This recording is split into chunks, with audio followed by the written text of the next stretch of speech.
નમસ્કાર, આપ જોઈ રહ્યા છો સંદેશ ન્યૂઝ સમાચારોમાં આપની સાથે હું છું સોનલ। બુલેટિનની શરૂઆત કરીશું મહત્વપૂર્ણ સમાચારથી। ભારતીય શેર બજારમાં રૂપિયો બધું જ ધડામ। ડોનાલ્ડ ટ્રમ્પે ટેરિફ નાખતા બજારોમાં કડાકો થયો છે। સેન્સેક્સમાં 500 પોઈન્ટથી વધુનો કડાકો થયો છે। નિફ્ટીમાં પણ 200 પોઈન્ટથી વધુનું ગાબડું પડ્યું છે। ડોલરની સામે રૂપિયો ગગડીને 87 ને પાર પહોંચી ગયો છે। વૈશ્વિક બજારોમાં પણ મોટો કડાકો થયો છે। અમેરિકાએ ટેરિફનો જે નિર્ણય લીધો છે તેને લઈને અત્યારે ઉથલપાથલ જોવા મળી રહી છે। શેર માર્કેટમાં પણ મોટું ગાબડું પડ્યું છે। નિફ્ટીમાં પણ 200 પોઈન્ટથી વધુનું ગાબડું પડ્યું છે। ડોલરની સામે રૂપિયો ગગડીને 87 ને પાર પહોંચી ગયો છે। તો વૈશ્વિક બજારોમાં પણ મોટા પાયે અસર થયેલી અત્યારે જોવા મળી રહી છે। અમેરિકામાં ટ્રમ્પની સરકાર આવતાની સાથે જ ઘણા બધા નિર્ણયો લેવામાં આવ્યા છે।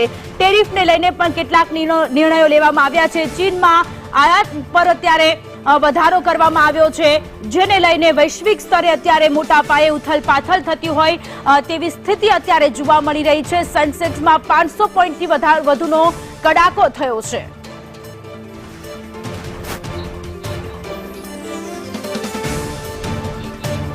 માર્કેટ એક્સપર્ટ આપણી સાથે જયદેવ ચુડાસમા જોડાયેલા છે। જયદેવભાઈ, સ્વાગત છે આપનું સંદેશ ન્યૂઝમાં।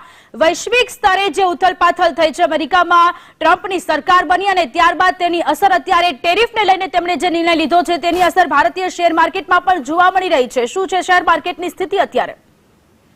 બિલકુલ, અમેરિકન પ્રેસિડેન્ટ ડોનાલ્ડ ટ્રમ્પ દ્વારા કેનેડા, મેક્સિકો અને ચાઇના ઉપર જે રીતે ટેરિફ લગાવવામાં આવ્યા છે તેની એક નેગેટિવ રિફ્લેક્શન દુનિયાભરના બજારોની સાથે સાથે આજે ભારતીય શેરબજારમાં પણ જોવા મળી રહ્યું છે। આજે સપ્તાહની શરૂઆતમાં જ ભારતીય શેરબજારની જો વાત કરવા જઈએ તો ડોલરની સામે રૂપિયો સૌથી નીચા સ્તર ઉપર ખુલ્યો હતો અને ત્યાર પછી ભારતીય શેરબજારો જ્યારે વહેલી સવારે ખુલ્યા ત્યારે તમામ સેક્ટરલ ઇન્ડેક્સ રેડ ઝોનમાં ખુલ્યા હતા અને ઓવરઓલ જોવા જઈએ તો બજેટમાં પણ થોડુંક સુસ્ત વાતાવરણ જોવા મળ્યું અને ત્યારબાદ અમેરિકન પ્રેસિડેન્ટે જે સ્ટેપ લીધા ટેરિફ વોરને લઈ અને તેની પણ એક નેગેટિવ ઇફેક્ટ આજે દુનિયાભરના બજારોની સાથે સાથે ભારતીય શેરબજારમાં પણ જોવા મળી રહી છે।